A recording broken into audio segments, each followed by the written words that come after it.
It's time for Drummer Nation.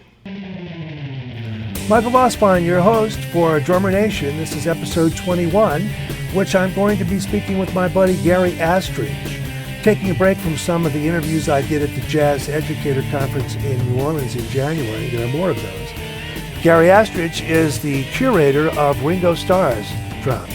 It began as a labor of love for him, and now he does work through the auspices of Ringo, and he's got some great insight into those iconic drums from that iconic drummer in that iconic band. So a great interview coming up with Gary Astridge next on Drummer Nation. Hi Gary, thanks for doing my show. Michael, nice to see you. Same here. You and I are of a certain age, let's say, whereas drummers, whenever you ask somebody our age about drums, it always starts with, well, I saw the Beatles on the Ed Sullivan Show. Exactly. And I wanted to be Ringo. Yeah. Is that your story? Yeah, that's my story. Yeah, it's funny when you say that because I always try to think of how can I be creative instead of always starting out with February 9th, 1964, the Ed Sullivan Show. And it's hard to do. Well, a friend of mine did a book on drummers, a coffee table book, hundreds of drummers in it. And that's what she told me. Everybody's story of a certain age was, I saw Ringo. Yeah. So what was it about that was so captivating to you? Actually, I to this day, I really couldn't tell you. All I know is when I was a kid, it was just bicycles and just having fun as a 7-year-old. Mm-hmm. And music was just something distant in the background when you were being driven somewhere by your parents in the car. But when they appeared on the Sullivan Show, the world changed. It struck a chord, didn't Yeah. it? It's hard to tell people, younger people, what Beatlemania really was, because it's larger than anything we can imagine today. Yeah, that's why people like us, I feel, are blessed because we were there firsthand to witness it, to feel it, to have the change of the new albums coming out where you'd hear it and say, oh, it sounds different. But then you're like, wow, I can't get enough. Mm-hmm. Now you're just telling the story. People can still hear it in the music, but to live it when it was actually happening is a whole other ball game. And we keep running into new generations of kids who discover that and go, wow. Yeah. You know, even my grandfather, before he passed years ago, said, you know, all the music that's come since then, the Beatles were still the best. Yeah. For me, being a drummer, playing in a band that does Beatles on a high level in 60s music, there's nothing better than when you can see whatever you can see close to the stage and you see little kids mm-hmm. there singing the songs and you're going like, they know the lyrics. Mm-hmm. I mean, it just blows me away. So was that your first experience as deciding to be a drummer, or were you a drummer before that? No, that was it. Just like you and a lot of drummers and a friend of ours, Steve Bryant, like when you're in your car, you're just using the steering wheel as mm-hmm. a drum set, and it's always that. Either your jaws are moving or your foot's moving or some part of your body. For me, it was three parts. It was seeing the Beatles, going, Ringo, I got to be Ringo. And then it was sitting down at a cousin's drum set and knowing within a matter of moments that this was what I had to do. Yeah. And then the third one was telling a little girl across the street, I think I'm going to be a drummer. And that was instant cool cash, you might say, cool credibility. Yeah. It's just amazing how when you think about how it was at that time, when you just, for me, even now, when I listen to Beatles songs, it's almost like my ears go right to the sound of the drums and the sound of the snare. It's almost like in my head, the volume of the drums gets pushed to the forefront, mm-hmm. And if someone said, "Did you hear that bass part?" No, missed it. No, but I heard the hi-hat. So fill me in the blanks in there between. We're going to get to where you are now, which is you're Ringo's curator. But there's a long period in the middle there where you've been a working drummer all your life, or what have you done? No, actually, I was just like a garage band kind of a guy early on, and I was kind of conservative as a person. Always felt that I never took lessons, so it was always like embarrassed to go out there and play with real people. Figuring, God, they're just going to blow me out of the water and say, what's up with that? None of it serves the music. No, so but I had fun with it. It was always a joy, and then later on in life, I took it back up and made up for lost time and really went at it seriously. So how did Ringo's BeatleKits.com get started? And how did you get your affiliation with Ringo rolling in the first place? Well, I guess the semi-short version is that just having a passion for the Beatles, learning to play drums at a young age, having a small little kits. I decided at one point that I wanted a Ringo kit.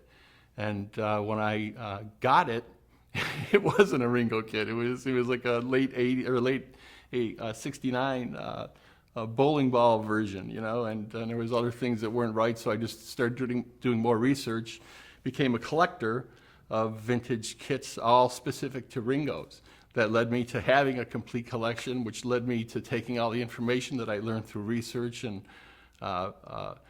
creating a website called ringosbeatlekits.com. And that led inevitably to me working on projects for Ringo. So you were deeply into this before meeting Ringo. Oh, heavily, yeah. That stands to reason. Yeah, and the biggest, best decision I ever made in my life was creating the website, ringosbeatlekits.com, to share my information with other people. Mm-hmm. I think just the innocence of sharing, mm-hmm. and really, subconsciously telling people, hey, you don't have to spend a lot of time and money. Just go to the website and you can find all the information you need here if you want to have a dead-on Ringo kit. And it was a work of love, too. Oh, yeah, that's definitely. You're looking for nothing from that. No. Which is admirable. That's terrific. Mm-hmm. Now, when you did get together with Ringo, is he aware of all the little things about the drums that change from year to year, or if this was the right drum for that, or the right piece, the right part? Or how much of a gearhead is he? I would say not much, mm-hmm. In a respectful way. I think that as you and I can look back at that short window of time where they were recording and creating music, I thought, doubt that he had time to, mm-hmm. to know all the little specifics, and a lot of things were taken care of for him. Right. So I think for him now to look at the kits today, to see that they're all put back together, 100% accurately, it's like, wow, yeah, it's kind of cool that somebody did that for me. So. Yeah, well, terrific. So you have a working relationship with him and Jeff Kronos? Jeff Chonis, yeah. Chonis, I'm sorry. Mm-hmm. And Jeff is his tech? Yeah, Jeff Chonis, a great guy. He's been Ringo's drum tech since 1989. And I cannot tell you how nice of a person he is. And he and I have become very good friends. I consider him a dear friend. And we work well together. Mm-hmm. We just lock right in when we see each other. And it's just a very loving, cool relationship. I met him through you. He seems like a great guy. Yeah, he is. You were involved in getting the Ringo kit to the Rock and Roll Hall of Fame? No, I wasn't involved. I just got the phone call, it's saying that, hey, it's going there. Can you go out there and set it up? Well, that's kind of what I meant. Did you put the pieces together for that, or was it? Oh, yeah. Yeah, no, well, what we did was we had a plan originally with Ringo's 5 remaining kits to put them all back together, to bring them back to life, to have all the kits historically correct. And then we had each one of the kits put in special road cases that were made. So when we got the call, it was just very easy. It's like, wow, this is cool. We've got the system already that we had mapped out. So mm-hmm. we got the call, and it was just me going there to Cleveland, the drum kits showing up and setting them up. Well, where are all of his other kits? Are they in storage somewhere? Yeah, they're in a secured, safe. You could tell me, but you'd have to kill me. yeah, location, and they're well taken care of. Yeah, I didn't mean specifically. Yeah. And what is to become of those? I don't know. Hopefully they'll be exhibited, but that's not my call. That's the boss's call. Mm-hmm. So now you've got some products actually through the grace of Ringo, right? That he's blessed. Yeah, in particular, 2 posters. Tell us about those. Okay.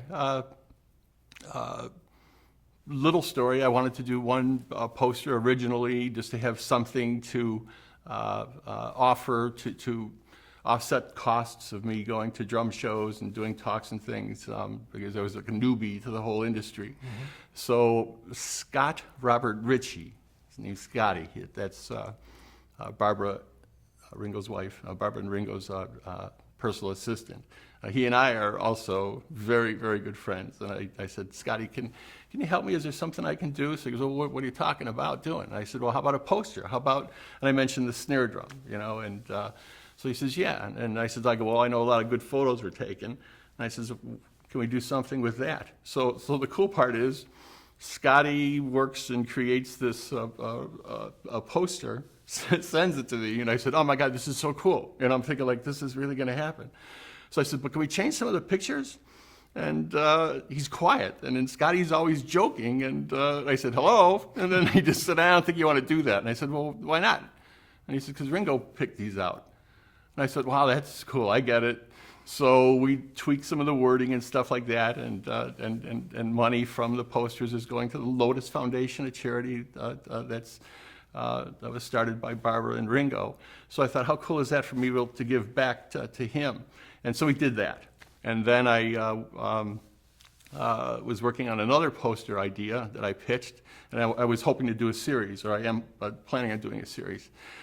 And I came up with a timeline poster. So it'd be all of Ringo's drum kits from beginning to end during his Beatles career, with the year, of use and the year of the kit and the little bullet points about each one. So we have a graphic designer do the poster. And Scotty sends her all the information, picture-wise. So she sends a rough draft. And here's where it gets strange.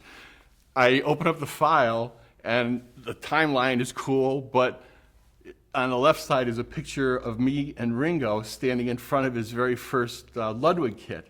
And that photo, even though it was cropped out, but it wasn't photoshopped, it's an actual picture, but the photo was taken of me and Ringo the last time that he was with that drum kit before it went off to auction. So it's very sentimental to me.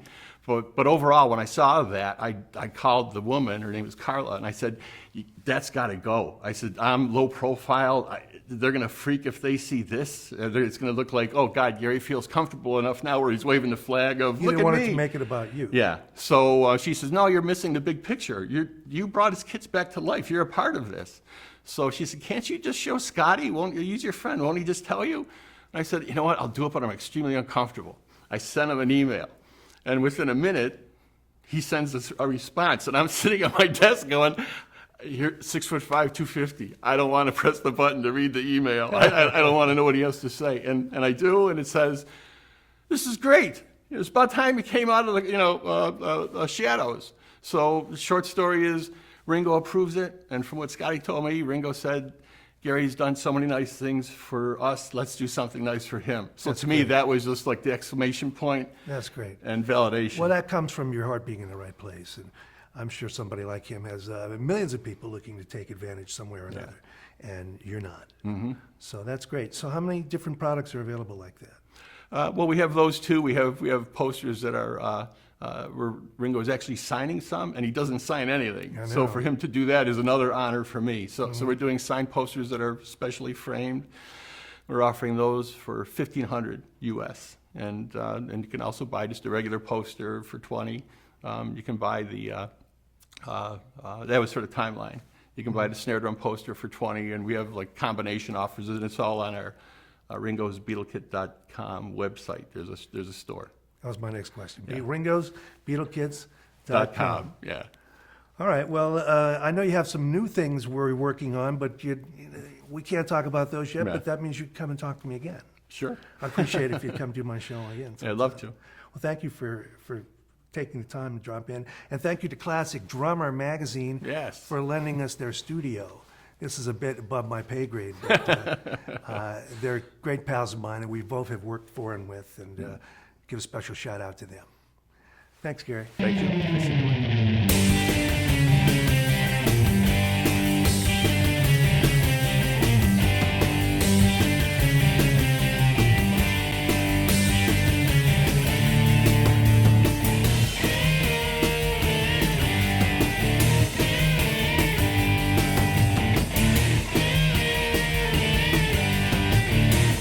This is your host, Michael Vosbein, and I want to thank our friends at Atlanta Pro Percussion, Danette Classic Drums, Sabian Cymbals, and Classic Drummer Magazine.